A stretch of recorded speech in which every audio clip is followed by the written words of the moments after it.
everybody.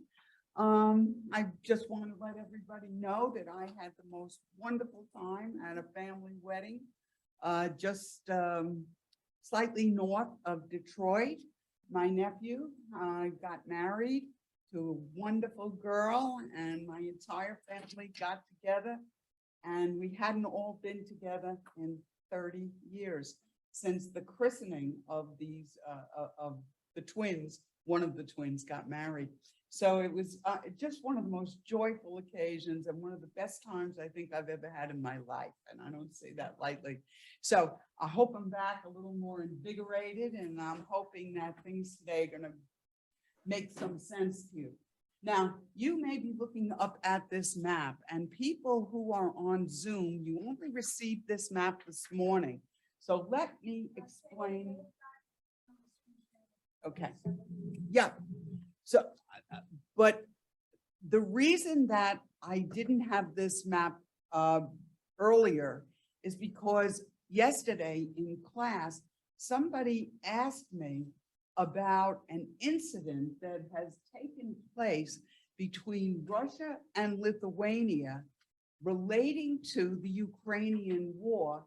And I was completely flat-footed because I had spent the entire day on Monday trying to pull together the lesson for today's class. And so when they asked me about this incident, I really had no response. But that then, of course, led me, this is kind of like a teacher's dream, to go back and try to figure out what had happened and why is it so important to the war in Ukraine. So I decided I would start today with a little bit of a history lesson about this region. If you're looking at this map, you will see, I want to point out a few things here. First of all, St. Petersburg. Remember, St. Petersburg was added to Russia during the administration of Peter the Great. Think about it as a benchmark of about 1700. And that was very, very important to the Russians because it was their first, what we would call a warm water port on the Baltic Sea. It was another port that was further north called Archangel, but it froze during the winter and it made trade between Europe and Russia difficult. So in the Great Northern War, Peter the Great wins this territory, and obviously named after himself. This becomes the kind of the center of the Russian Navy. Okay? Now let's kind of go slightly to the south. Here we see the country of Estonia. I was in Estonia a few years ago in the capital of Tallinn. And one of the things that I did while I was there was to visit a dacha, or a house, of Catherine the Great. Now, remember that Catherine the Great is the monarch who added the window to the west on the Black Sea, giving Russia access to the Mediterranean at Crimea in the city of Sevastopol. So our two greats have given us windows to the west. We go further down, you see the other Baltic Republic of Latvia, and then finally the Baltic Republic of Lithuania. Now, the place we're going to be speaking about today is this place over here, Kaliningrad. Notice they did not change, they didn't anglicize it. They kept it almost from the Soviet era, the ending of the word of grad. Now, initially, this territory, which is on the Baltic, belonged to Prussia, and Prussia was responsible for the unification of Germany. And I'm going to try to explain a little bit of the history of how all of this took place. In any case, the reason that this area is so important today is because this is where the Russian Northern Fleet is housed. If you've been to St. Petersburg, you know it's not a naval port. So their Northern Navy is located here in, well, it's called Baltisk, I think. But anyway, it's on the Baltic Sea. So what I'd like to try to explain is how could this happen? Why is Russia, which basically ends about here officially, why does it have non-contiguous territory that is obviously as important to it as Crimea, because its northern fleet is located in this area? How, what is the relationship and how did that happen? So I'm going to begin today with a little bit of a history lesson. Those of you who have been with me when I covered Western civilization, which took me roughly 8 years. We're having trouble. I'm going to go back to the Middle Ages and give you a little idea of how, first of all, Germany got a hold of this area. And then secondly, how the Russians got a hold of the area. And then finally, why there is now a problem between Lithuania and Russia over Kaliningrad. I also want to point out before I get going that we have a border here and that theoretically Belarus is an independent country. However, it has kind of a special status within the Russian Federation. And basically, Russia and Belarus are connected at the hip. You'll recall that when this war began, there were war games going on in Belarus, and those people who were involved in those war games thought they were going home, but instead was sent on that special military operation in order to topple the government of Zelensky in Kyiv. And as you know, they expected a very quick overthrow, and the hope was that without any further military interaction, they would be able to replace Zelensky with a pro-Russian puppet. Somebody, well, I think they had somebody picked out, we spoke about it once before, who was an oligarch in Ukraine that was very friendly to the Russians. But now let's kind of take a look at the bigger picture of how all of this came about. In the 1200s, Germany was not a country. And before Prussia, all right, this is, and I'm trying to figure out how much to say. In the center of Europe was the largest country in Europe at the time, Western Europe at the time, and it was called the Holy Roman Empire. The Holy Roman Empire was largely German-speaking, and it incorporated what we would consider today present-day Germany as well as Austria. Inside the Holy Roman Empire were 4 kingdoms and a number of what we call principalities. There were over 300 principalities in the Holy Roman Empire, which by definition suggests to you that some of these little principalities were quite small. One of the more powerful of these principalities, or eventually Prussia, starts as a duchy and then kind of over time evolves into a kingdom.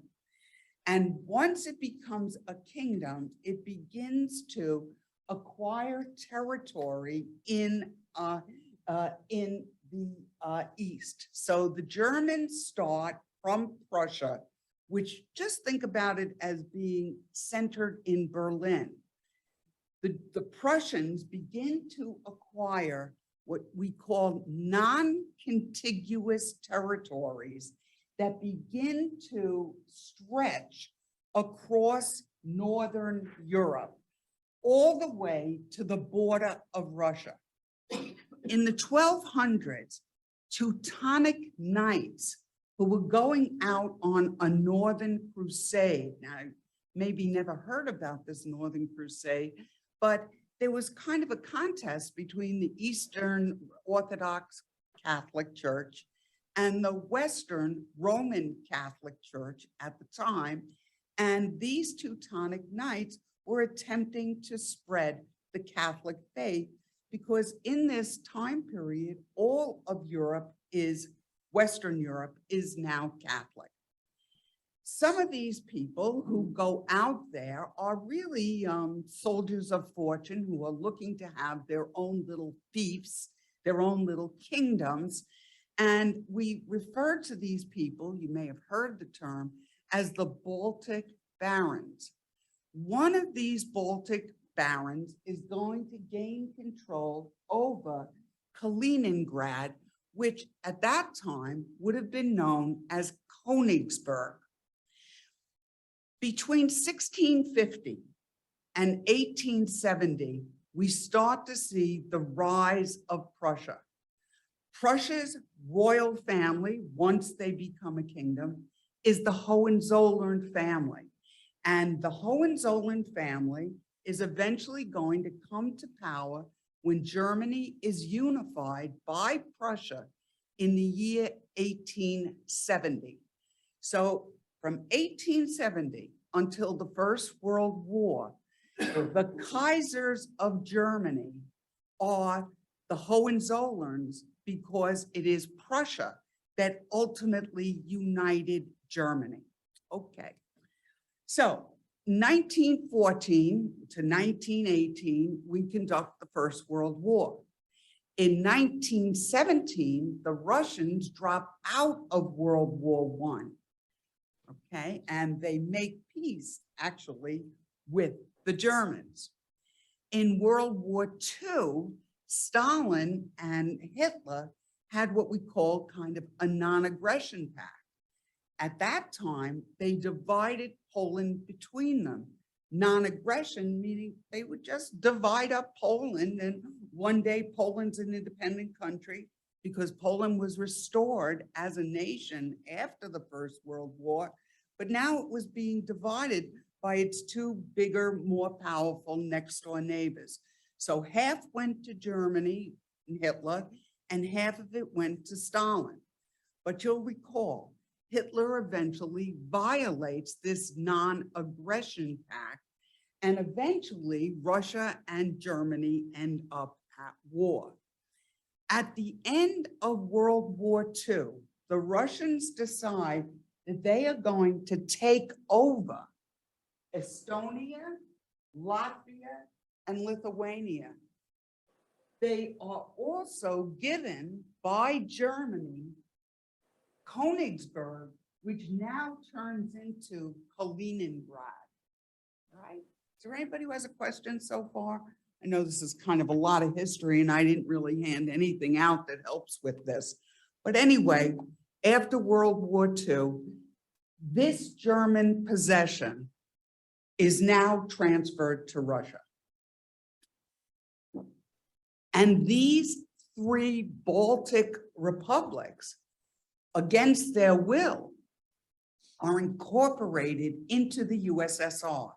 Now, we've spoken about what the USSR is. It is a union of Soviet socialist republics. So before World War II, from 1917 to World War II, there were 12 Soviet republics.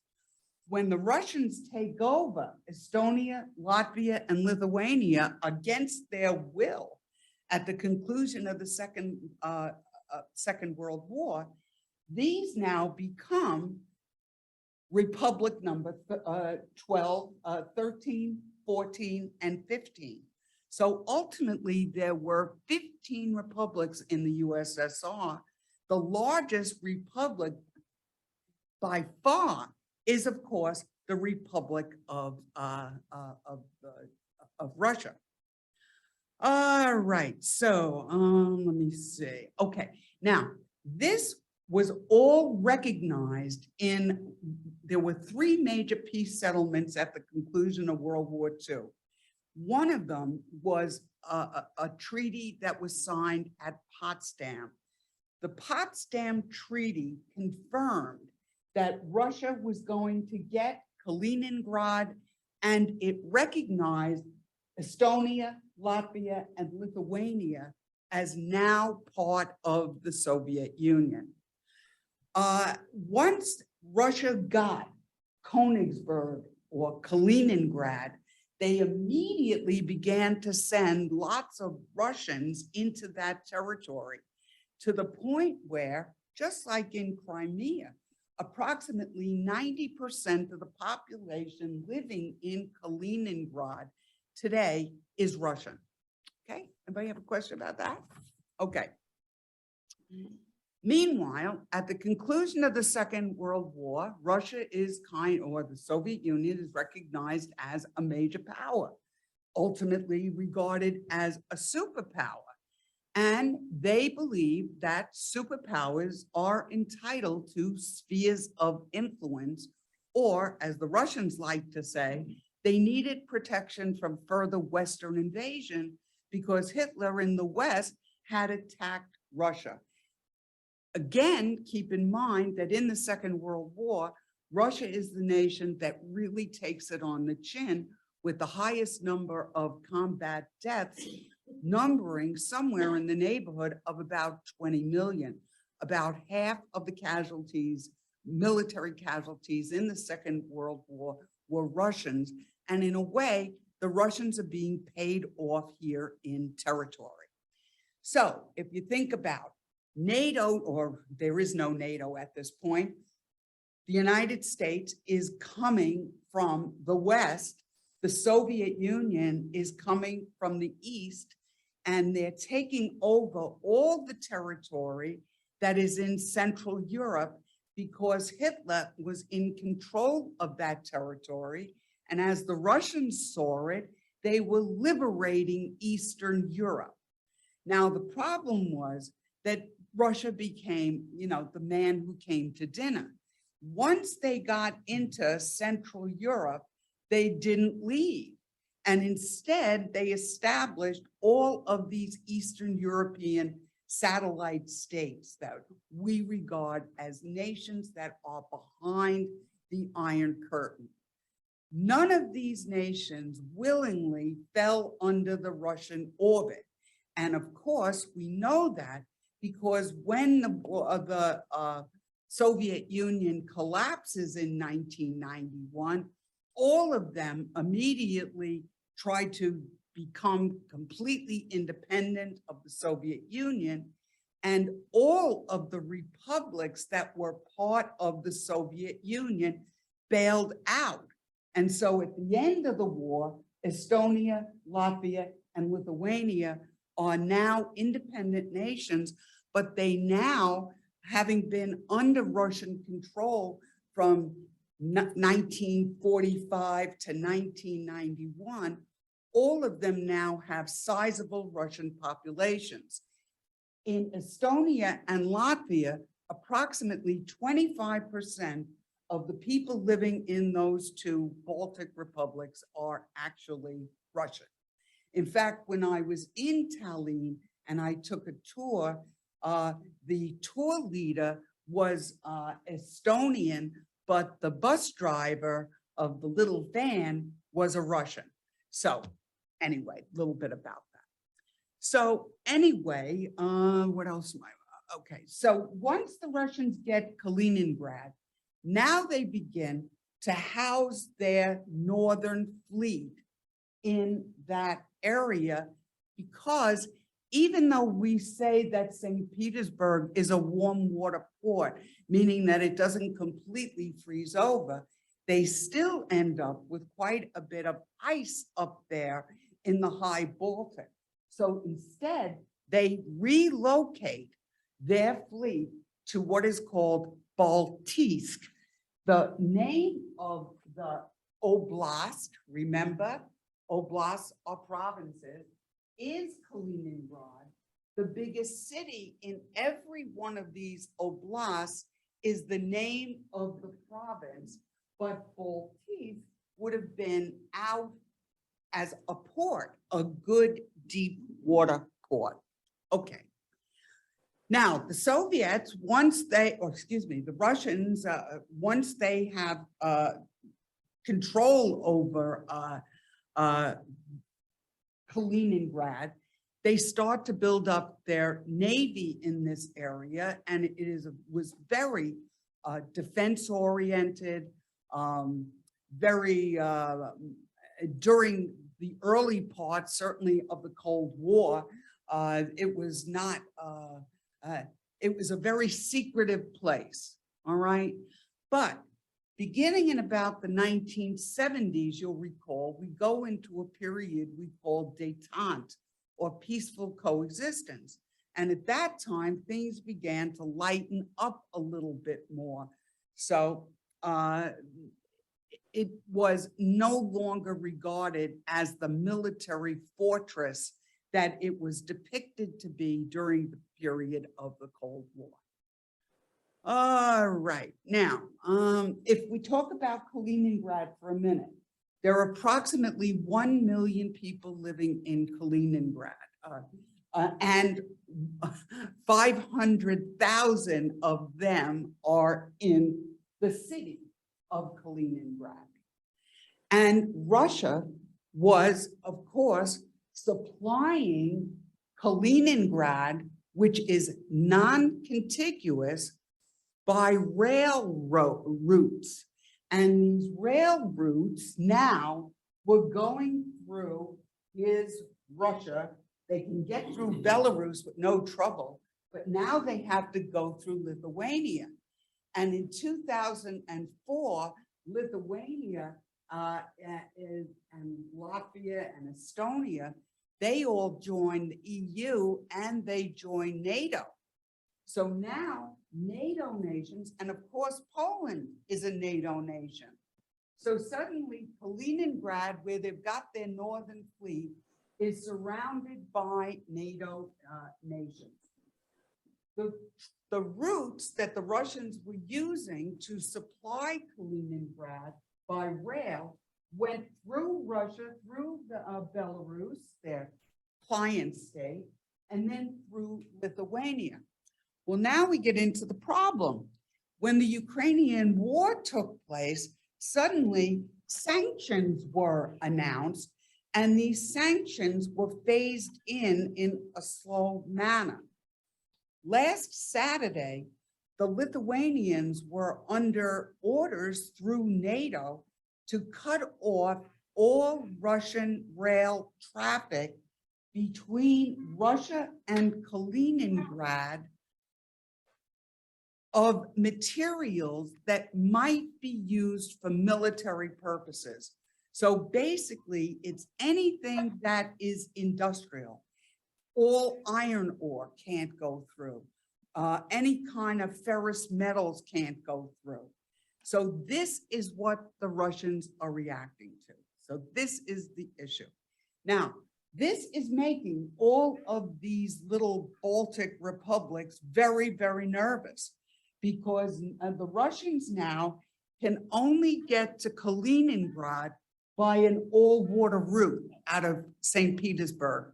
They can still continue to use the rail route, but it has to be for materials like food or things that are of a non-industrial capacity. So I think, okay, so I think I covered everything there. So Lithuania goes ahead and enforces the sanctions. Russia's response was to summon the Lithuanian charge d'affaires, I guess that's the ambassador, and the Russians demanded that the Lithuanians continue to permit them to send their military material through Lithuania. And the Russians are claiming we worked all of this out in 2002 before Lithuania and the other nations had actually become part of the EU and part of NATO. So now the ambassador is pulled up short by the Russians, and the Russians make a threat, Hey, Val. but they don't really say exactly I'm just what they're listening to my going to do. class. They Yeah, kind yeah. of suggest that there are going to be some kind of Watching ramifications. movie time. I was just washing my face and thinking, I couldn't look any worse. It's worse today.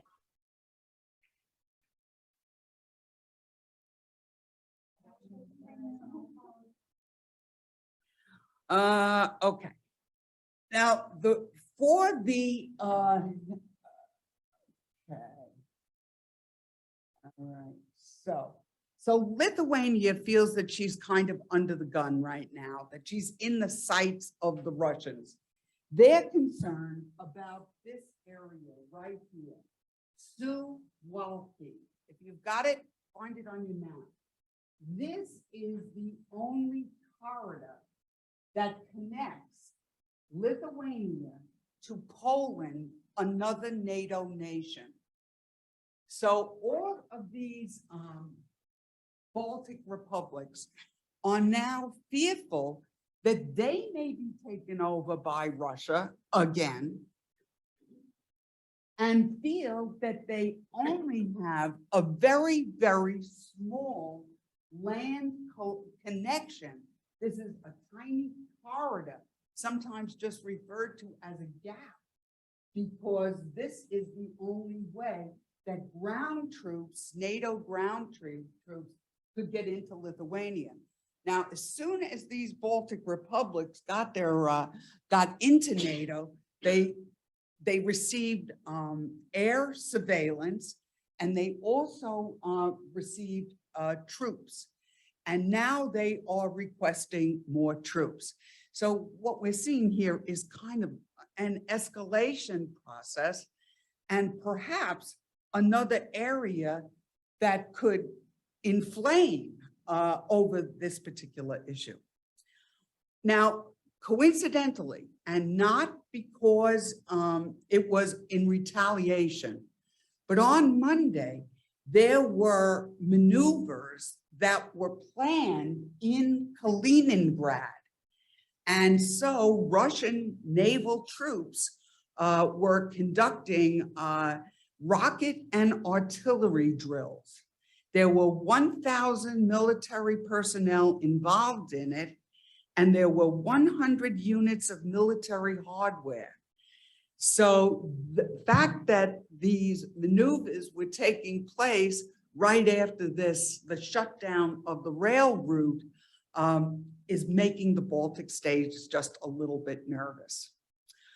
So now, if you add to Russian concerns about their security, the fact that up above you see Finland, and the Finns and the Russians have an 800-mile border, and next to Finland, further to the west, would be Sweden, and both of those nations have now expressed an interest in joining NATO. You can see that the Russians might at some point claim that they have an existential threat to their security, justifying the use of weapons of mass destruction. So Europe is again on edge over this issue. So they're asking that NATO right now station more ground troops in this little tiny area of the Suwalki Gap or the Suwalki Corridor. So now when you see this referred to, hopefully in the news, you'll have some idea, first of all, how Russia ended up with a territory that was non-contiguous, why that territory is so important because their northern fleet is located there, and the fact that they feel they're being squeezed by shutting down these rail lines, even though they're not shutting them down completely, but they are shutting them down to industrial products. So that's where we are with that issue. Is there anybody who has a question? I mean, it's a very complicated. Mary, we're going to use the, we're getting a question here from the floor.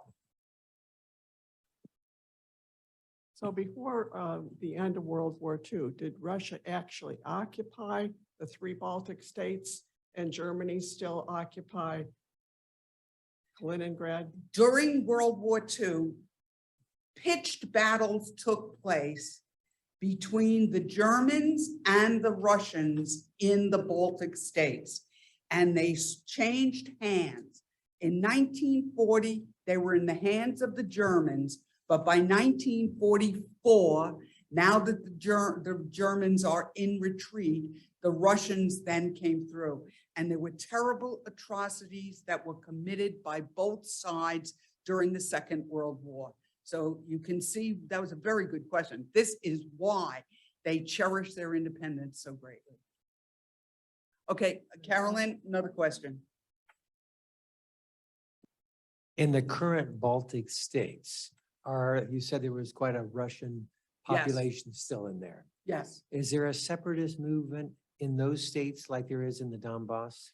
there are, the people in the Baltic states are adamant about remaining independent of Russia. Now, I'm going to suggest that the 25% population in the Lithuanians are the clear majority in terms of that Baltic state, but the other two have about 25%.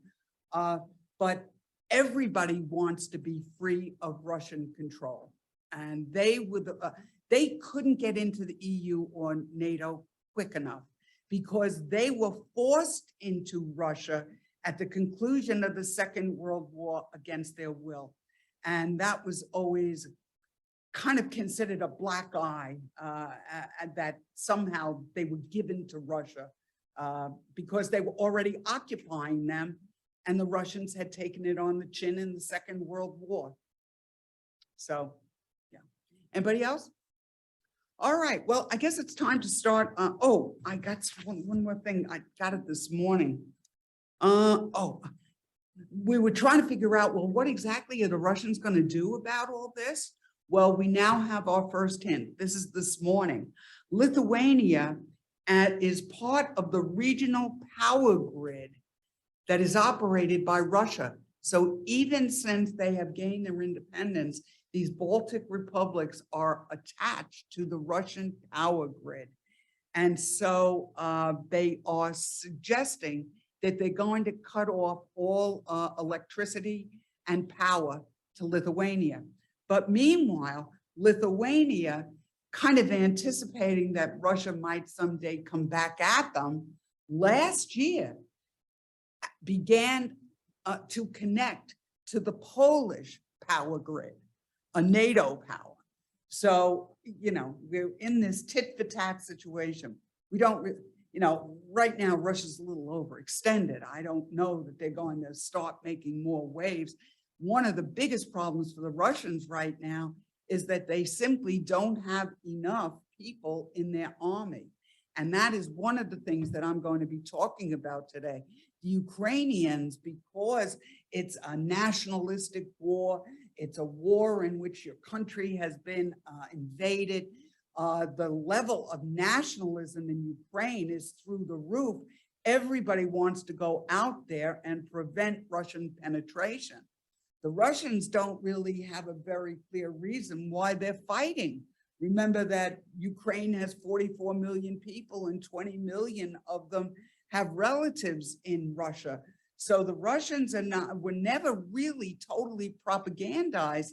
They kind of got sent on a side trip while doing maneuvers in Belarus, and they're having trouble getting recruits.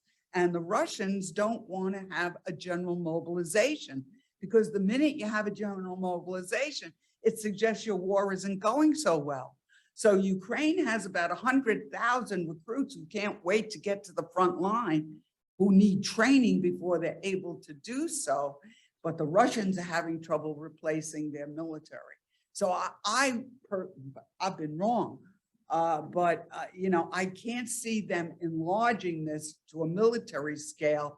This now is kind of a tit for tat situation where they're, you know, they're suggesting they're going to cut off the energy to Lithuania. So that was just this morning. I'm glad I remembered that. And one more thing I found.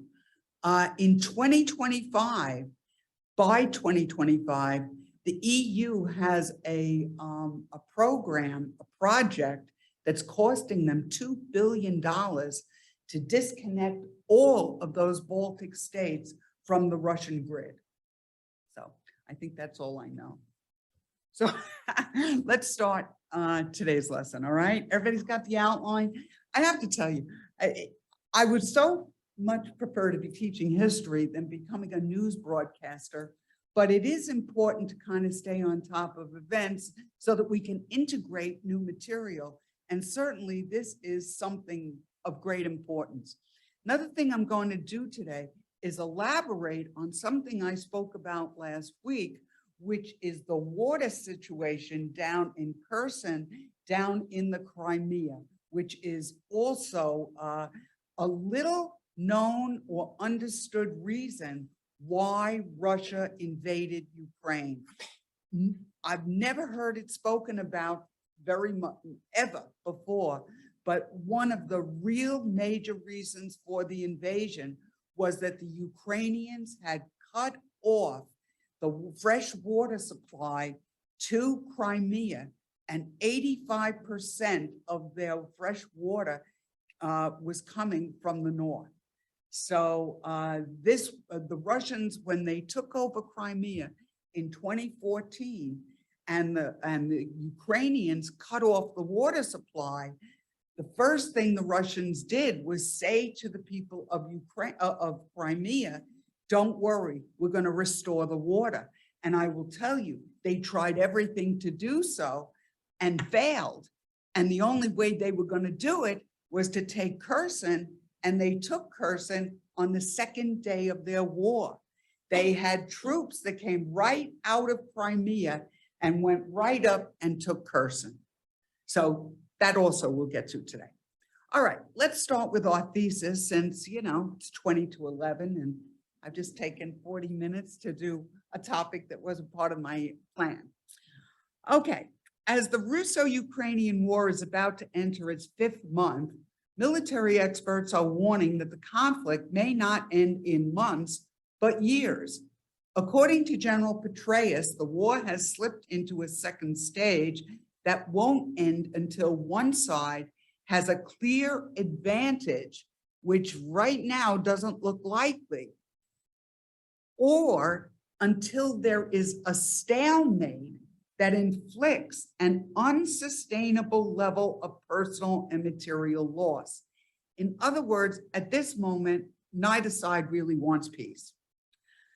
At the moment, both sides still dream of victory. Ukraine believes that with NATO military support, they can quell the separatist movement and drive the Russian troops from the Donbass and the southern corridor along the Black Sea from Mariupol to Kherson, an arc of about 620 miles. I'm going to change the map. Okay, hold a sec. I think I know how to do it. No, I don't. Oh. Oh. Oh.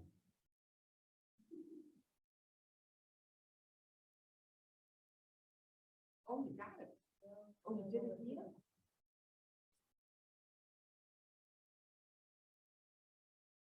Okay, so anyway, the arc, this arc right here, going all the way to Kherson, and they're trying to take Mykolaiv, not doing too well there.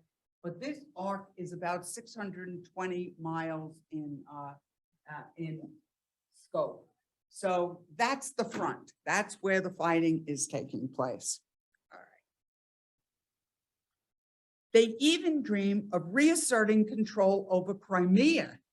And while Russia may have stumbled in the initial stage of the war, it has now regained its footing and occupies 20% of Ukraine. Under the leadership of Dvornikov, the Russians have made slow and steady progress in Severodonetsk. Now, where is Severodonetsk? There are 2 cities right now, and they're actually like sister cities. initially, if you think about it, we're talking about the area up here of Luhansk. Luhansk, remember, is the place where the Russians have now issued 800,000 passports, and they are almost in complete control of Luhansk. We said before that each of these oblasts have as their capital the same name as the province. So initially, the capital of Luhansk was Luhansk. But when that happened, when the Russians took over Luhansk during the separatist movement and then confirmed it with their invasion, the Ukrainians changed their capital of Luhansk to Severodonetsk. So that is now, according to Ukraine, the capital of Luhansk.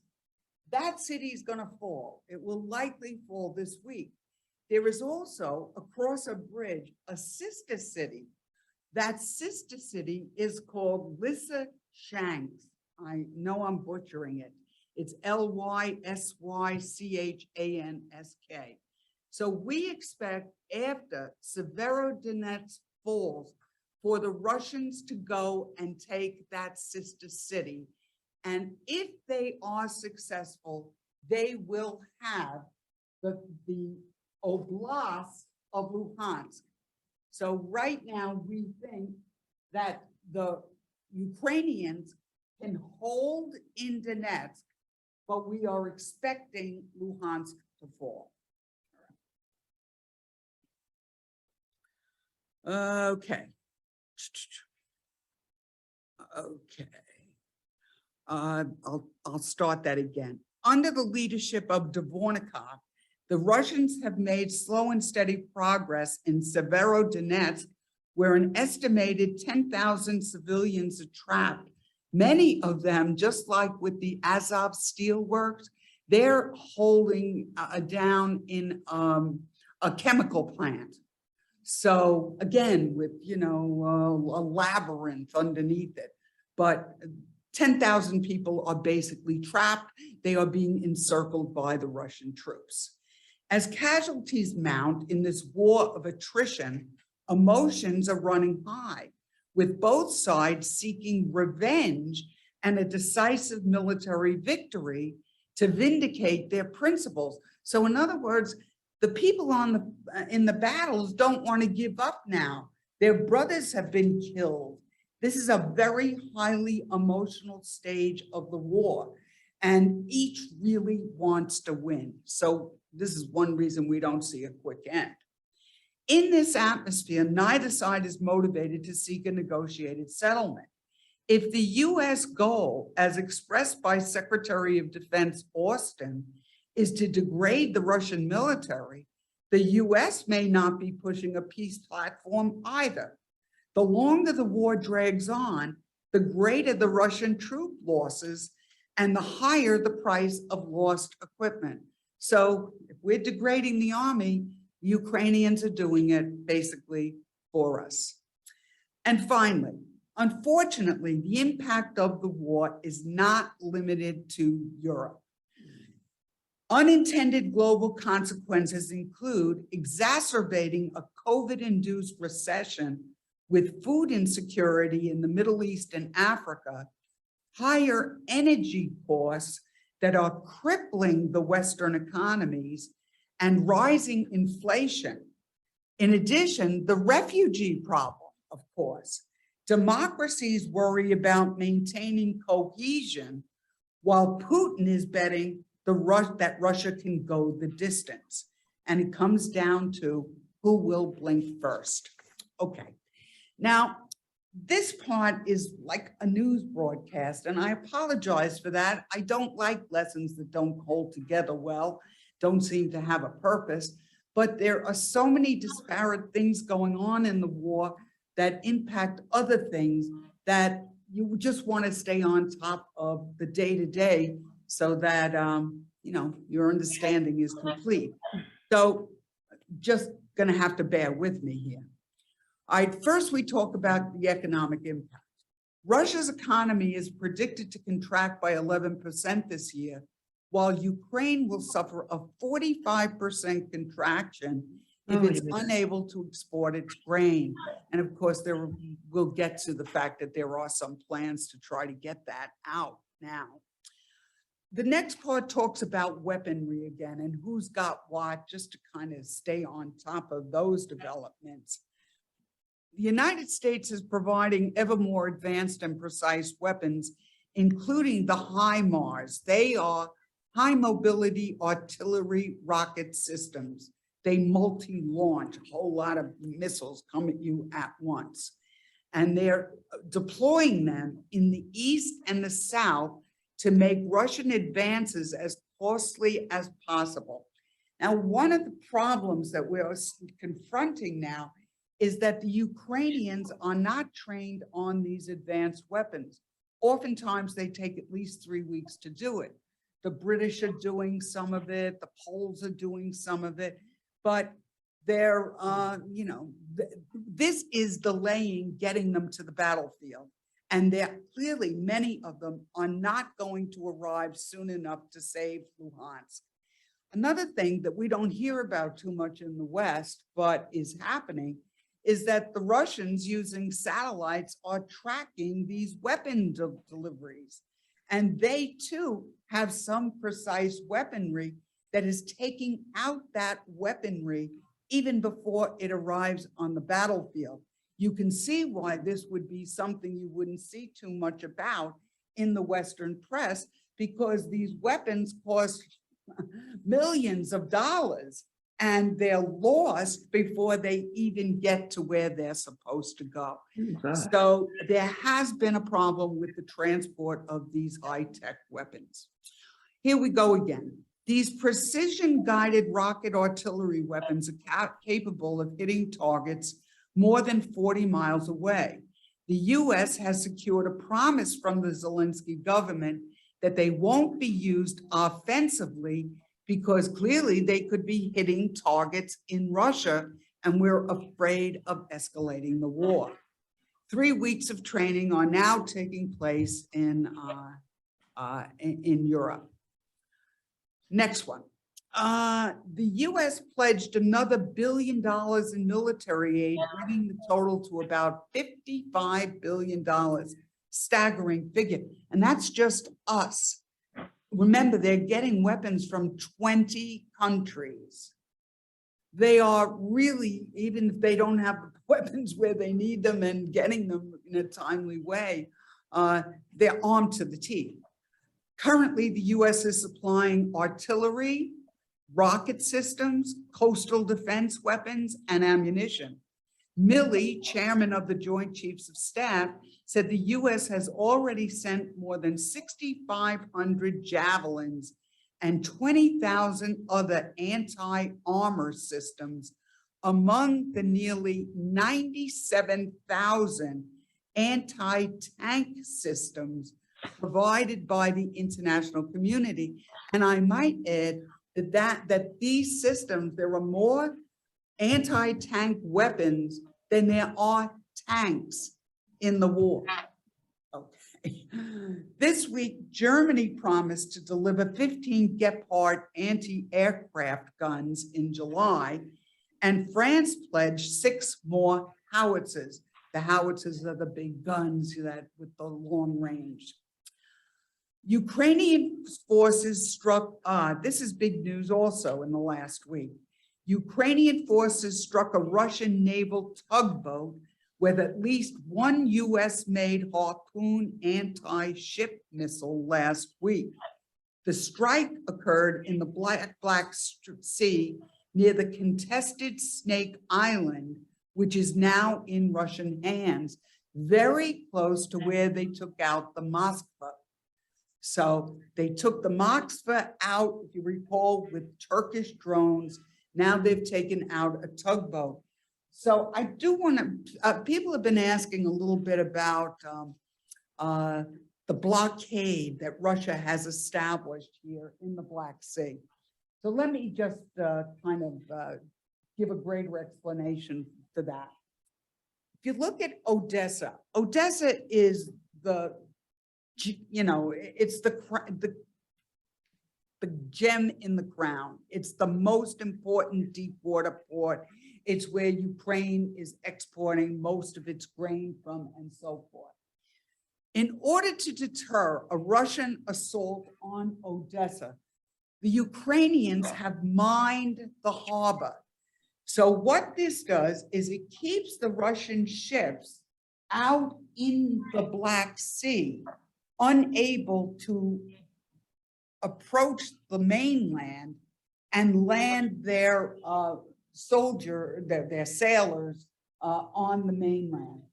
So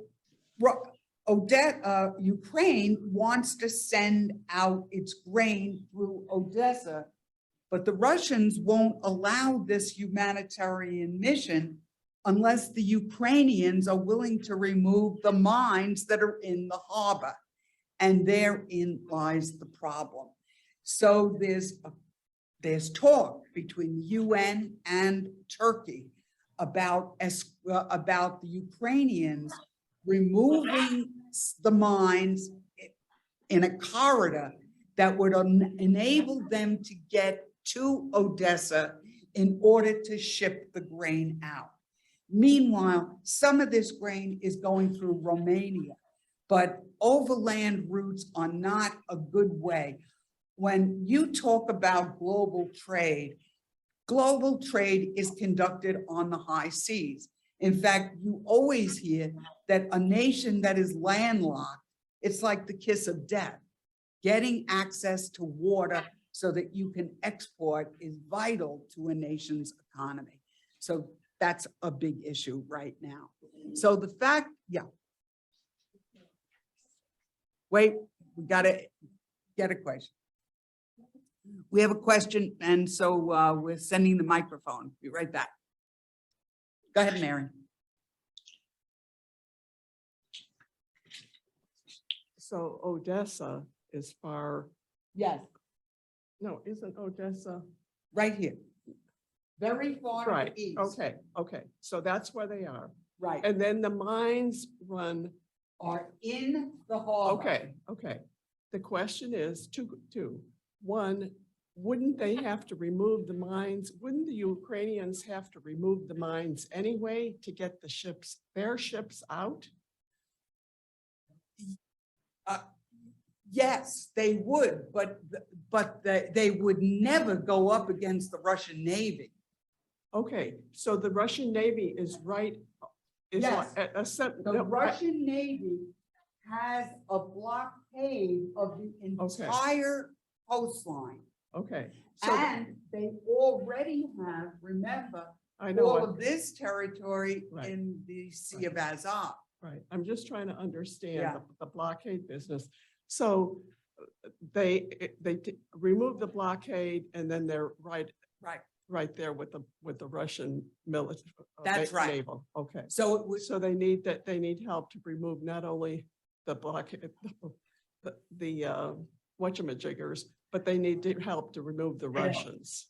well, they want the UN to do this because they feel that if it was a UN project, that the Russians would be far less likely to violate and take advantage of the fact that the mines were removed. After the export of the grain, I'm sure the intention would be of the Ukrainians to replace Right. those mines in order to keep the Russians off their coast. Thank you. Okay. Okay, another question.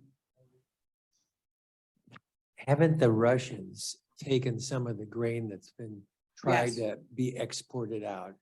And Yes. what's to stop them from still doing that? I think we mentioned that last week, and it's altogether possible that they could try to steal the grain. They've already taken, I think they took 12 shiploads of grain and are selling it on the international market. That was the figure I recall from last week. So, okay. All right. So anyway, the fact that, the Snake Island, which is in the Black Sea, The fact that that is in Russian possession and that the Ukrainians using a Harpoon missile made by the United States was able to take out a tugboat. I mean, I don't see this as highly militarily significant, but it's an indication that, you know, they haven't rolled over and played dead. They're still trying to, you know, fight through it. Putin suggested last Friday that Russia would use nuclear weapons if its sovereignty was threatened as a result of the war. And I think a lot of this is still what we would call saber rattling. In other words, what Russia wants to be sure of is the fact that the NATO nations don't start providing Ukraine with long-range artillery with the ability to hit Russia. So that they might consider to be a threat to their security and sovereignty. So basically, they're trying to keep NATO from providing Ukraine with ever more sophisticated long-range weaponry.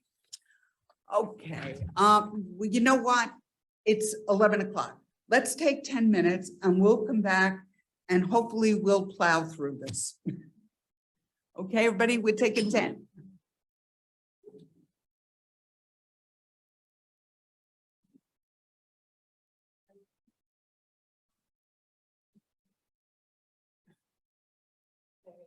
Turkey and the UN. Yes. It would be carried out by Turkey, but under UN auspices. Because they're the like, some people are saying things like, why doesn't NATO ships go in there? But NATO is feeling that might be too provocative. There you would have NATO ships up against Russian ships. So the Turks are neutral nation. They're a member of NATO, but a lot of their defense system, their like anti-ballistic missile system, they bought it from Russia.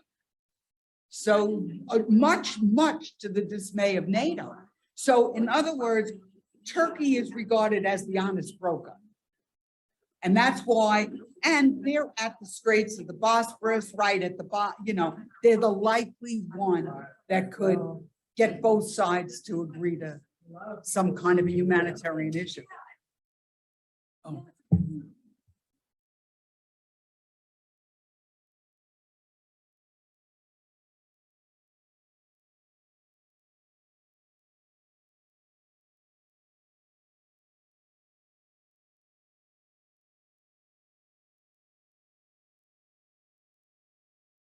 Back.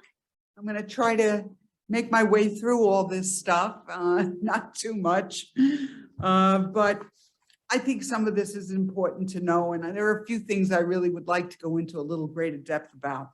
But let's pick up on letter G. Again, stands on its own, but it you know, broadens our picture. 50 foreign embassies have resumed full service in Kyiv, including the United States. We have not had an embassy in Kyiv since 2019, when President Trump withdrew our ambassador. So finally, we have a new ambassador. Her name is Bridget Brink. She is the first permanent Senate-confirmed ambassador in 3 years. And given the fact that there is going to be so much rebuilding and distribution of materials in Ukraine, she said in an interview, she wishes that each day had 48 hours, that her job is simply overwhelming.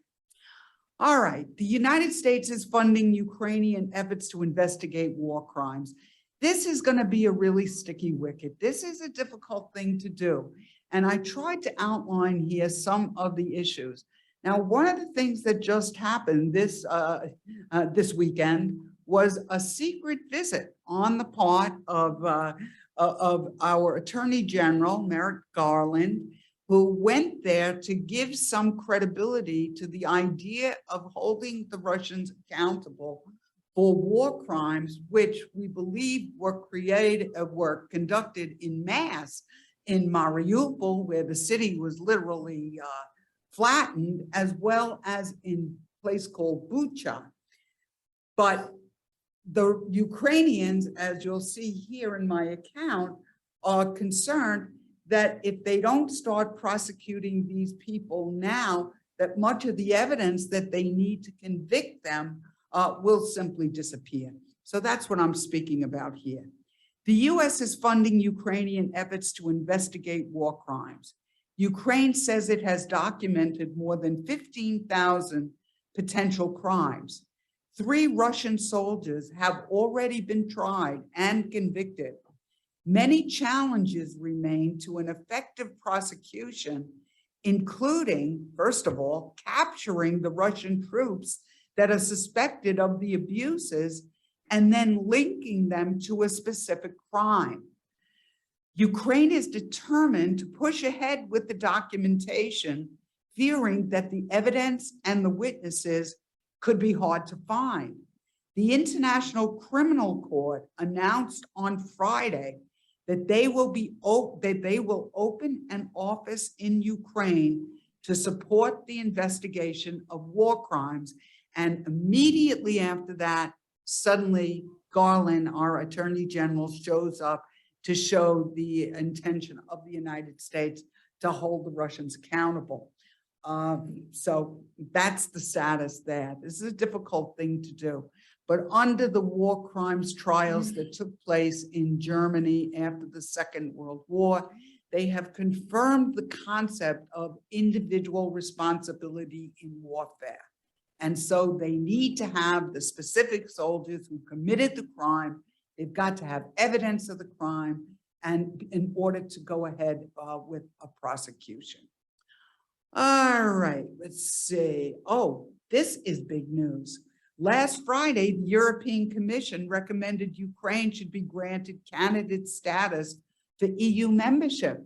So remember, that was the issue in 2014 that led to the coup in Maidan Square, that led the leader, the pro-Russian leader of Ukraine, to take off and go into exile in Russia. So that was the issue. Now they have submitted their application. The application has been accepted. It may take years because remember, Ukraine as a former Soviet republic needed quite a bit of economic reform as they face the rise of these oligarchs. And there is quite a bit of corruption, not only in business, but in government. And they will not be permitted to join the EU unless they stamp out those 2 things. So anyway, I say here, this action will boost morale, but entry may be years away due to the need for economic reform and the end of corruption. Putin responded by saying that he has nothing against Ukraine joining. I can't believe that. But it is now a fait accompli, and really he is faced with that. Sweden, Finland joining NATO. So what led really to a coup in 2014, he now tosses aside and says, oh, that's all right with me. I don't know. In a speech he just delivered this speech last week in St. Petersburg at the International Economic Forum. I call this putting lipstick on a pig. All right. Despite Western sanctions, Russia, this is mind-boggling. Despite Western sanctions, Russia has increased its profit margin this year from $236 billion last year to $285 billion this year. So as the Europeans take it on the chin and worry about their energy supply, the Russians have replaced the European market. 61% of the Russian market, of the European market, was with Russia.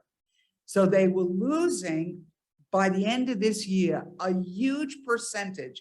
What did they do? They discounted their oil by 30% and they sold it to China and to India. Right now, China is the greatest importer of Russian oil.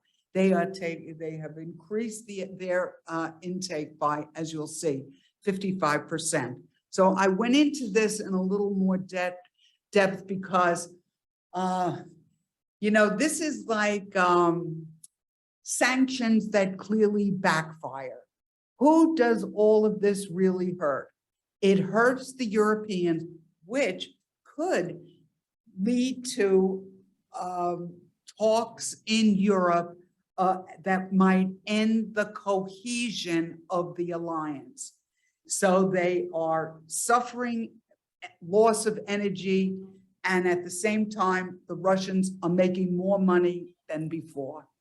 So this is something that was a failure, but clearly. So let me finish.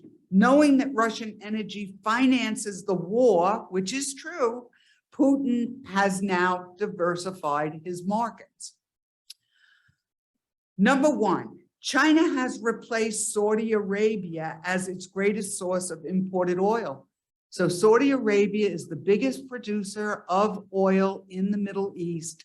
Saudi Arabia is basically everybody's biggest partner, Japan's biggest partner, and China's biggest partner. Well, now China is reducing the amount of oil they get from Saudi Arabia and buying more oil from Russia. And this is helping to explain why the Russians are not being hurt by these energy sanctions. Russian oil is selling at discounted rates of about 30%. India is also taking advantage of the fire sale.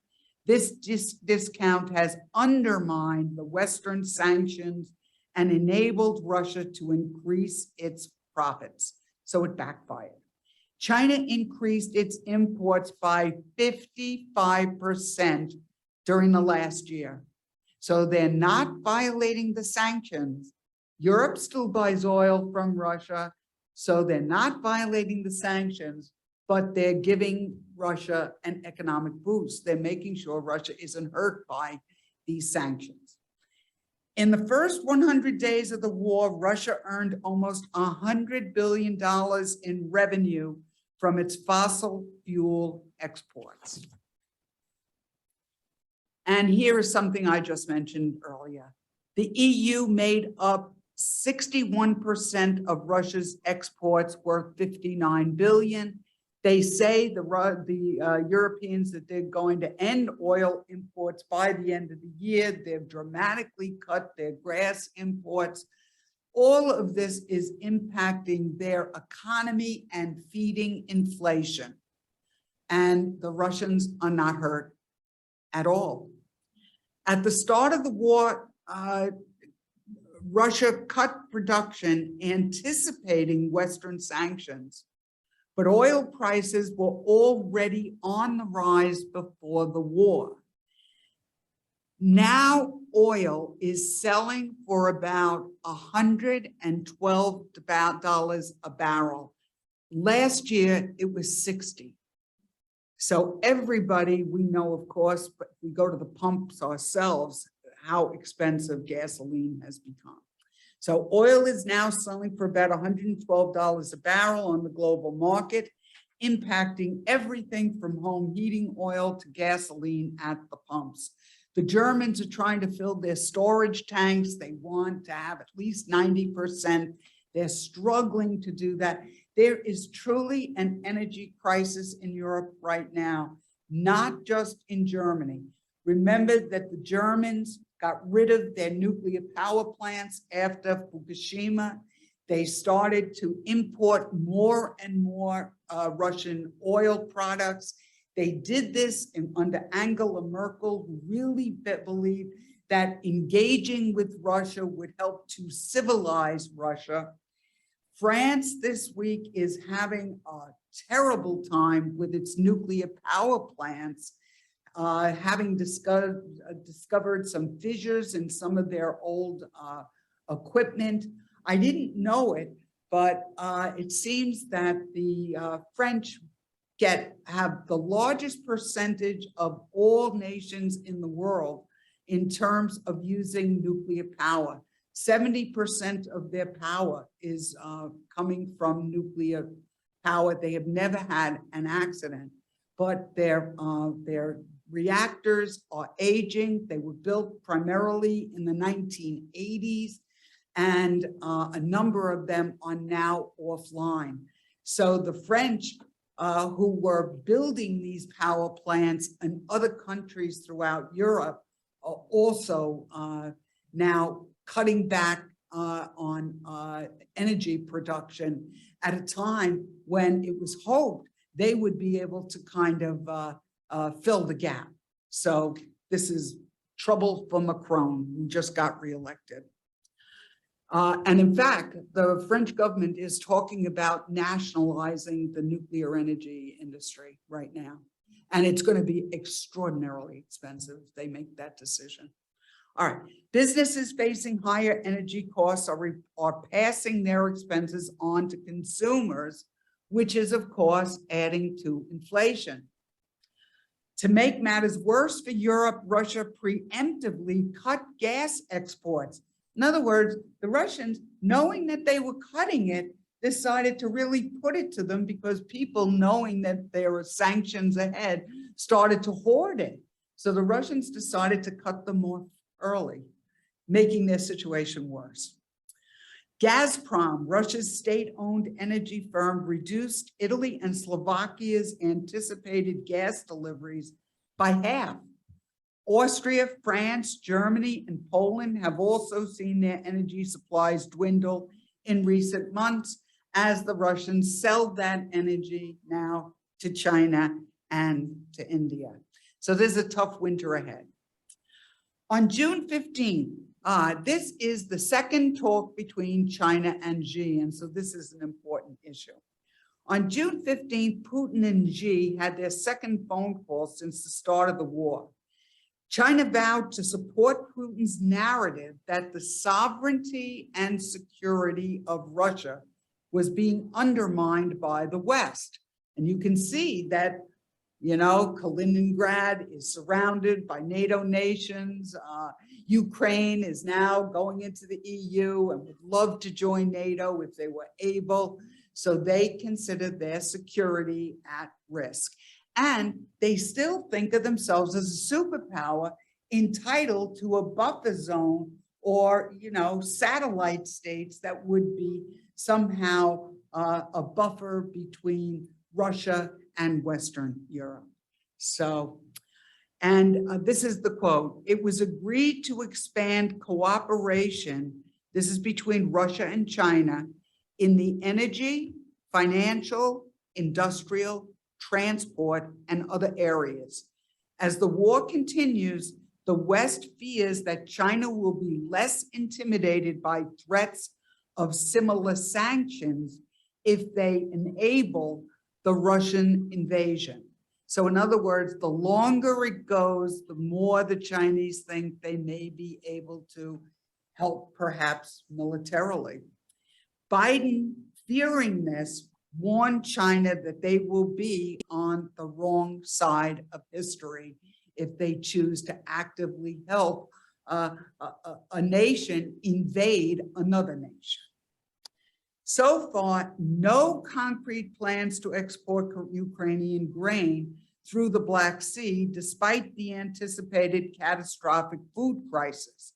Turkey and the UN are discussing a plan to escort the ships through Ukraine's defensive mining of the Black Sea ports. And I think we've kind of addressed that pretty well. More bad news for the United States. 3 Americans, basically soldiers of fortune, one of them a former Marine, have gone missing in Ukraine, and we believe they are now in Russian hands. These are people who are not really combatants in the war and are not protected by the Geneva Accords about the treatment of prisoners. So this is, of course, troubling to the United States. You can think about these soldiers of fortune that are fighting in Ukraine. They're really an international group in number, as being similar to the forces that took part in the Spanish Civil War in 1935, 1930 to 1936, 1937, when people like Ernest Hemingway went out there and were fighting in order to prevent Franco from coming into power. But they are not from Spain. They're not, these Americans clearly are not from Ukraine, and they do not have the same protections if they are captured and become prisoners of war. So, okay. An overwhelming number of Russian missile strikes have fallen on civilian targets, including schools, hospitals, and residential buildings. One reason is that the Russians are using imprecise weapons. The Russians are going through, and the Ukrainians are going through all of the leftover Soviet-style weaponry. Remember that the Ukrainians really didn't have any other experience on any other type of weaponry. And many of the Russians who we thought were going to be a formidable enemy in this particular war have really turned out to be a paper tiger. They're using kind of World War II style, imprecise, not laser guided weapons, and basically a slog fight. Now, when you have imprecise weapons and you shoot over a horizon, you don't necessarily know where you're hitting your target. So the Russians are claiming that they are only doing what we call strategic bombing. Strategic bombing would mean that it would be something that would be useful in warfare. So in other words, you would hit supply depots, weapons caches, energy, oil depots, transportation centers, railroads, you would hit airports.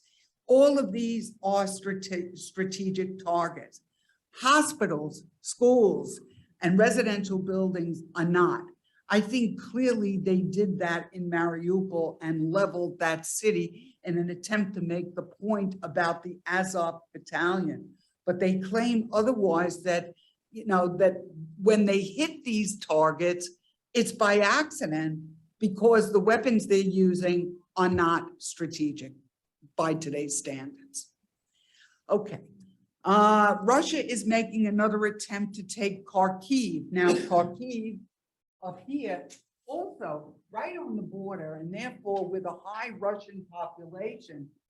Kharkiv is the second largest city in Ukraine with about 1.5 million people living there. And the Ukrainians were successful in being able to defend the city. Well, it's now back under assault by the Russians. So they're back at Kharkiv. According to Russia's defense minister, and correct typing corrected me, this should say Iskander missiles, not Islander missiles, but spell checkers thought they were smarter, and they corrected me. I didn't catch it. So these missiles have destroyed weaponry recently supplied by the West. So the Russians keep saying, we are hitting weapons depots. We're hitting targets that are weapons that have been brought in by the West for the Ukrainians to use. And they just made that point here in Kharkiv. In southern Ukraine, I know I'm going quickly, it's because I'm fighting the clock. I'm sorry. But please, if you have a question, shut me up and ask. In southern Ukraine, Western weaponry helped Ukrainian forces to advance about 6 miles toward the Russian-occupied town of Melitopol. Now, you might say, where the heck is that and why is that important? I included this because I want you to realize that frequently, as the Russians go through, it's down here, by the way, as the Russians go through in this arc toward Kherson, they, once they go through, the Ukrainians are coming in behind them and trying to regain control. So the Ukrainians have actually taken back about 1,000 little villages that were previously in Russian hands. And so I made that point here just so that I could make the greater point that the Ukrainians, once they find a weakness. Oh, and by the way, and this is also brand new, The Ukrainians are telling the other Ukrainians that are living in this corridor to vacate the area, to try to go north into Ukraine, but if they can't, to actually go into Russia, because it sounds like the Ukrainians are planning a very big offensive to retake this territory. And they're telling their own citizens to get out of Dodge and, leave the area. They said, they even suggested going to Russia, that they must be planning a massive offensive. It's the only thing that makes sense. That going to Russia is better than getting killed by, and the Ukrainian are also facing Russian propaganda. I make this point a little bit later. The Russians are making the claim that the people in Luhansk are actually being hit by Ukrainian bombs, not Russian. In other words, the Ukrainians are bombing their own people. And so I guess, sensitive to this issue, they are making it clear to these people, get out of there. We don't want to be hitting our own people. Okay. NATO Secretary General Jens Stoltenberg confirmed that the war could take years. I don't know if the West could hold out that long. Remembering that a lot of the sanctions have not been fully implemented and the Russians have not felt the pain that they will feel over time.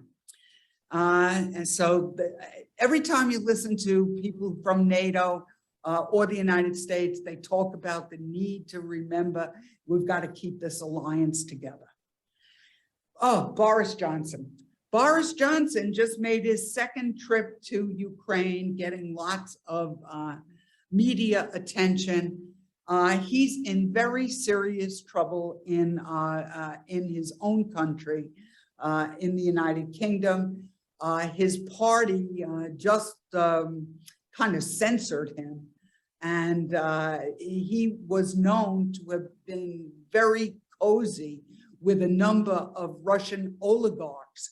In fact, there was some kind of scheme to kind of sell citizenship in England. And I know you look askance and say, oh, how could they do that?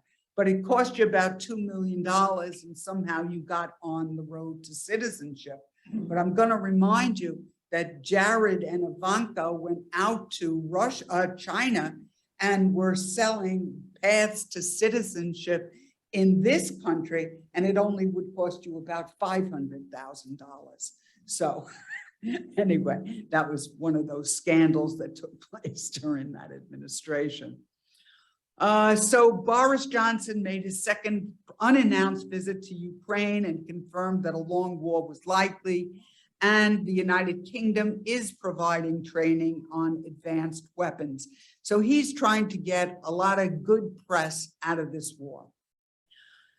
Two top fighters who defended the Azovstal steel plant in Mariupol have been transferred to Russia for an investigation, and that's because it's believed that they were part of that Azov battalion. And we said before, they're trying to declare the Azov battalion a terrorist group and therefore not treat them as prisoners of war protected by Geneva Conventions. The war has helped to drive the global number of displaced persons, people, to a high of more than 100 million. And if we end up with a great deal of food insecurity, we're going to see these migrants migrate north, and they will be in Europe. So this is something we saw from Syria, and this is something that Europe does not want to see. So there is urgency in trying to address this food crisis. This you'll like. Babies born in Kherson, now in Russian hands, will automatically receive citizenship. And I don't believe when this war is over, having been wrong before, I still think that Crimea is going to remain in Russian hands. And I believe that since the Ukrainians cut the Crimea off from the water supply in Kherson, that the Russians are going to stay in Kherson. They're not going to give it up. So we shall see. So babies born in Kherson now have automatic Russian citizenship. Russia, I went into greater detail here because of the problems the Russians are facing with getting more soldiers to the front. So I thought this might be of interest to you because the Ukrainians have more people signing up than they can train fast enough, but the Russians can't. And in fact, in Russia, a number of the troops that were part of that first stage that made that attack on Kyiv have refused to fight. So the Russians need more people to voluntarily join the army. Now, I was asked, and I address it here, don't they have a draft? Yes, they do. The draft hits people, you know, at the age of, I guess, between 18 and 21. And the Russians do expect to pick up about 130,000 new troops. But new troops are not ready to go to war. And so they want, the only way they can really get more people to go and fight in this war is to have what we would call a general mobilization. Now, when we had a general mobilization in the Second World War, they would take anybody as old as, I think it was about 35 years old. And the Russians would therefore be able to pull back reservists and that kind of thing. People who might have some experience in fighting and use of certain types of weaponry. So the Russians now, in order to get these soldiers to join the Russian army while they're at war, are having to sweeten the pot and somehow entice them with economic incentives in order to join the army. So here we go. Russia has been reluctant to, let me read that. Russia is desperately trying to recruit new members to its armed forces in the face of heavy casualties. Russia has been reluctant to order a general mobilization of draft-age soldiers, fearing it might suggest the war isn't going well and could stir up resistance. And I'm going to remind you that when the Vietnam War started in officially 1964, 1965, almost everybody in this country supported the war. When we went to a draft, suddenly people started to be opposed to the war and started to look at things like American conduct in the war and things like, is the domino theory real, and all of these other issues, because we had now in the 1970s in particular moved into a period with Russia of détente and peaceful coexistence. So when you have a drafted army, you face resistance. As soon as the Vietnam War was over, you'll recall, we went to an all-volunteer army. That's because volunteers can't complain. They signed up for it. Now, unfortunately, 18 years in Afghanistan, countless years in Iraq, a number of our soldiers have actually done 3 and 4 tours, not by choice, but because they're volunteers and they've been sent by the government. So anyway, this is why Russia doesn't want to go with a general mobilization. They are fearful that it would lead to an anti-war movement, and that could threaten Putin's ability to remain in power. Here we go. To increase the number of volunteers, recruiters cold call eligible men and try to reactivate reservists. Following the invasion, online job sites advertised thousands of positions offered by the Defense Ministry, from anti-tank grenadiers to drivers and reconnaissance snipers. I couldn't resist this ad, so I had to include it. One recruiting ad stated, "Test the limits of your abilities." No, screw the limits. Are you ready to break yourself every day? It continued. You've decided to prove something to yourself. You are trying to detect the enemy in every shadow, because if there is no enemy, there is no fight. And if there is no fight, there is no victory. So we're getting a little propaganda stuff going on to get people to join the army. But here's the money stuff. Job listings offer a modest base pay that can go up to $3,500 to $4,000 a month with bonuses. Combat pay yields $55 a day. These sums eclipse the Russian median salary of about $600 a month. Their per capita income is about $12,000 a year, same as Ukraine. Ukraine may be a little bit higher. And together with low interest mortgages, we call these VA mortgages, and various other subsidies that are very appealing right now in a shrinking economy. So, money. Russia is also conducting its spring draft, which hopes to conscript about 130,000 men between the ages of 18 to 27.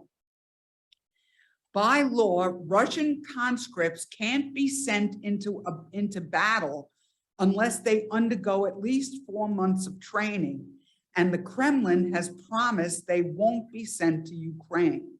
But there are at least 2 confirmed instances where this has happened. It happened, if you recall, when they made their maneuvers taking place in Belarus and sent those soldiers that were on maneuvers down to attack Kyiv.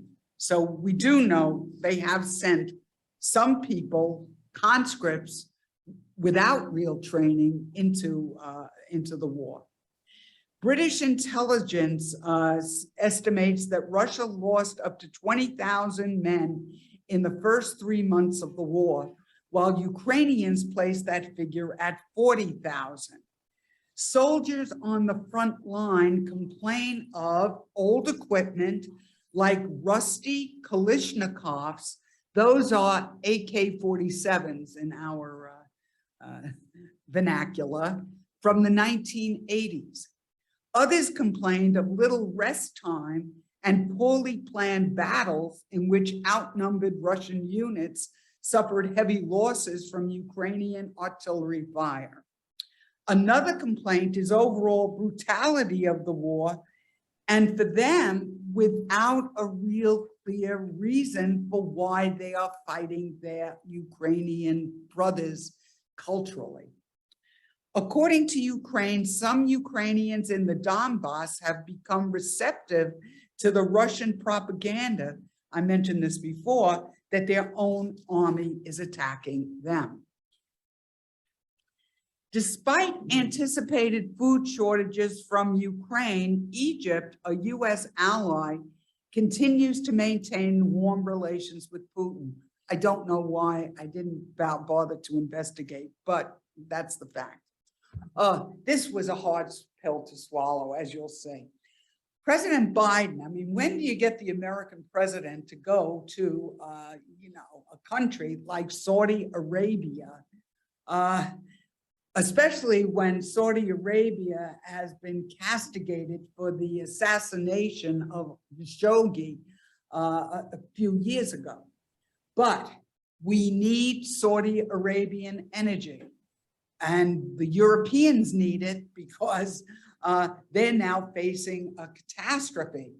So basically, our president went hat in hand to the butcher, Mohammed bin Salman, and asked Saudi Arabia to increase its oil production to drive down the cost of energy. The greater the supply, the lower the cost. But That just happened. And it does look like Saudi Arabia is going to kind of cooperate with us. So President Biden went hat in hand to implore MSB to increase oil production to drive down the high cost of energy, a pill that was especially hard for him to swallow in the wake of the killing and dismembering of Khashoggi in 2018. And this is the key. Only Saudi Arabia has enough clout to reverse price increases. Other OPEC states have already agreed to increase production, but it means nothing if the Saudis continue to cut back on production or basically don't increase production for the Europeans. And it does look like they're going to do that. But it took a visit by Biden, who basically has been so critical of MSB and so critical of the Trump administration for protecting MSB. So that was a tough one, and that's what he did. US exports of advanced technology to Russia is down by more than 90%. I think this is important too. This includes the microchips Russia uses to precisely guide their munitions. This shortage is believed to be crippling the Russian military. So maybe that's why they're using the Soviet-era weaponry. In 2018, only about half of the military-related equipment came from domestic sources in Russia. The rest were imported from the United States. 1/3 were imported from us. We've sanctioned that now. Also, Europe, Japan, Taiwan, Australia, and other governments that have now imposed sanctions. So they are now operating with roughly half the number of microchips they need in order to have these laser-guided weapons. Okay, now we turn to something I did want to speak about because it came up in class before. We know that when all of these people, and there may be 1 million to 2 million Ukrainians who are now living in Russia, some by choice to get out of harm's way, others coerced, that all of them have to go through what we call a filtration process. And so in one of my classes, people ask, well, what exactly is a filtration process? Well, we found out about the Russian filtration process because some of the people who went into Russia escaped from Russian control and made their way to Georgia, which was another former republic of the Soviet Union. And once they were in Georgia, they began to talk about what their experiences were when they arrived in Russia. Or most of these filtration camps are actually in the Russian-held parts of the Donbass, principally in Luhansk. So this is what they are facing if these Ukrainians now make their way into Russia. Faced with the impossible choice of remaining in Mariupol and Kherson, Ukrainians have been both forced or coerced into fleeing to Russia. To enter Russia, they must undergo a filtration process during which they are photographed, interrogated, fingerprinted, and they must surrender their phones so that they can be scrutinized for evidence of Ukrainian allegiance. Men are stripped of their underwear and their bodies are searched for telltale tattoos, suggesting membership in a Ukrainian nationalist group like the Azov Battalion. All are questioned about their service in the Ukrainian army. Most filtration camps are in the Donbass region. The process ends in one of two ways. Either you pass the interrogation, you're handed a piece of paper allowing you to remain in Russia, or you are detained for further questioning. Migrants from Mariupol faced a more lengthy process because, oh, by the way, Remember, some of the people who are going are actually people who are in the entire Donbass. Because where else can they go? If the Ukrainians are fighting the Russians in this region, the only way they can get out is by going into Russia. So. Okay, so migrants from Mariupol faced a more lengthy process because the Russians were looking for members of the Azov battalion to bolster their claims that Russia's special military operation in Ukraine was to denazify and demilitarize the country. Some Ukrainians found that if they tell the interrogators that you want to stay and make a life in Russia, they'll leave you alone. So, of course, that's what they're doing. Having completed the filtration process, most migrants buy bus or train tickets to Rostov-on-Don, where decisions are made about onward transportation. And as you know, some of these people have landed in the Sakhalin Islands on the other side of the country in the Pacific Ocean between Russia and Japan. It's a long way to go. I can't imagine they went there voluntarily. Nobody is sure how many people have been transported to Russia against their will. Some estimates are as high as 2 million. President Zelensky this week stated that as many as 250,000 Ukrainian children have disappeared from the country, with another 8,000 people that nobody seems to know where they are. So that's what's happening once you make a decision to flee the war and go to Russia, or maybe forced into Russia. And here's the last thing I wanted to talk about today, and this has to do with Kherson, and it has to do with that water supply. And I read a really convincing article that convinced me that one of the very major reasons why the Russians went in and invaded this country was over the water supply to Crimea. So this is the background. Following the Russian seizure of Crimea in 2014, Ukraine built a dam barricading the North Crimean Canal to cut off Crimea's primary fresh water supply. So 85% of their fresh water supply was cut off right above, because that part of Kherson is in Ukrainian hands. And Ukraine never recognized that Russia annexed Crimea. They insisted this is still part of their country even today, and they're hopeful that they may actually get it back. I'm not that hopeful. I don't see that happening, but you know, we can be hopeful, I guess.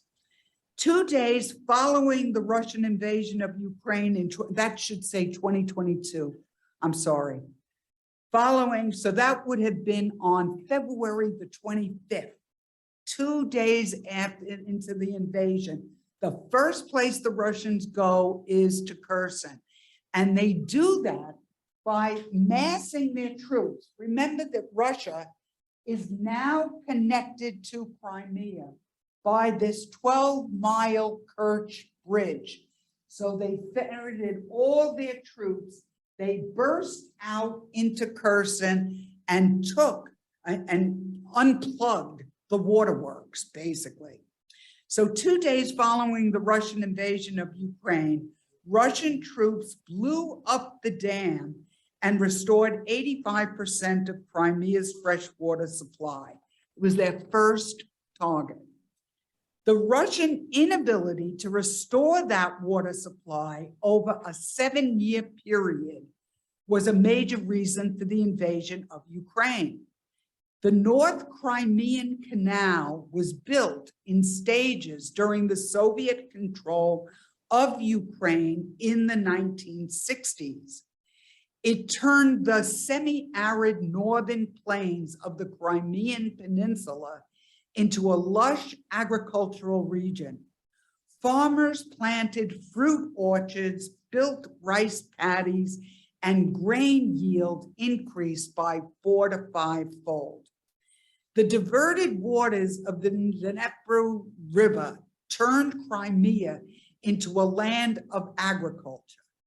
All that changed once the dam was built, making it difficult to find enough water, even just to drink.